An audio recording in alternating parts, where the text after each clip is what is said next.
ரிச்ன்றது உங்க mind set, not the money your account. சில பேர் நிறைய பணம் வச்சிருப்பாங்க, ஆனால் கஞ்சத்தனமா வாழ்ந்துட்டு இருப்பாங்க. எதனால? மைண்ட்ல ரொம்ப புவர். அந்த ரிச் மைண்ட் செட்டுக்கு வர தெரியல. அவங்களுக்கு அவங்க ரிவார்ட் பண்ண கூட சில பேர் தயாரா இல்லை. நான் சில பேர் சொல்லி சொல்லி நிறைய பேர் இப்போ கொஞ்சம் மாத்திக்கிட்டு வராங்க. ரிவார்ட் பண்ணுங்க சார், ரொம்ப கஷ்டப்பட்டு உழைக்கிறீங்க, அதை என்ஜாய் பண்றதுக்கு உங்களுக்கு யூ ஷுட் ஹேவ் டைம். ஏன்னா லைஃப் இஸ் ஷார்ட், அது பயன்படுத்தினாலும் வேஸ்ட் ஆயிரும். ஸோ அது மாதிரி ஒவ்வொரு விஷயத்த நீங்க பாத்தீங்கன்னா சேஞ்ச் தான். ஒரு விஷயத்த நம்ம கேட்டாலும் சரி பார்த்தாலும் சரி அதை ப்ராக்டிக்கல்ல போடணும். ப்ராக்டிக்கல்ல போடலாம் பிரயோஜனமே இல்லை. நிறைய விஷயத்த படிக்கிறோம். நீங்க பாத்தீங்கன்னா யூடியூப் திறந்தாலே போதும், எவ்வளவு நாலேஜ் இருக்குது.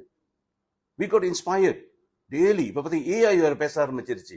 இப்படி வாழலாம், அப்படி வாழலாம், இதுக்கு அது செய்யலாம், தியானம் பண்ணணுமா, மெடிடேஷன் பண்ணணுமா, சக்சஸ் பண்ணணுமா, பேசிக்கிட்டே இருக்கு. உங்களுக்கு அப்படியே பிரெயின் அப்படியே சூடு ஏறிடும் கேட்டுக்கிட்டே இருந்தீங்கன்னா. மண்ட சூடு ஏறுதுனால அந்த அளவுக்கு டவுன்லோட் பண்ணிக்கிட்டு ஒரு ஆக்ஷன் கிடையாது, எதுவுமே இம்ப்ளிமெண்ட் பண்றது இல்லை. இம்ப்ளிமெண்ட் பண்ணாம எதுக்கு கேட்கிறோம்? டோட்டலி வேஸ்ட் தானே. ஒரு விஷயத்த கேட்குறீங்க, எதுக்கு கேட்கிறோம்? ப்ராக்டிஸ் பண்றதுக்கு தானே.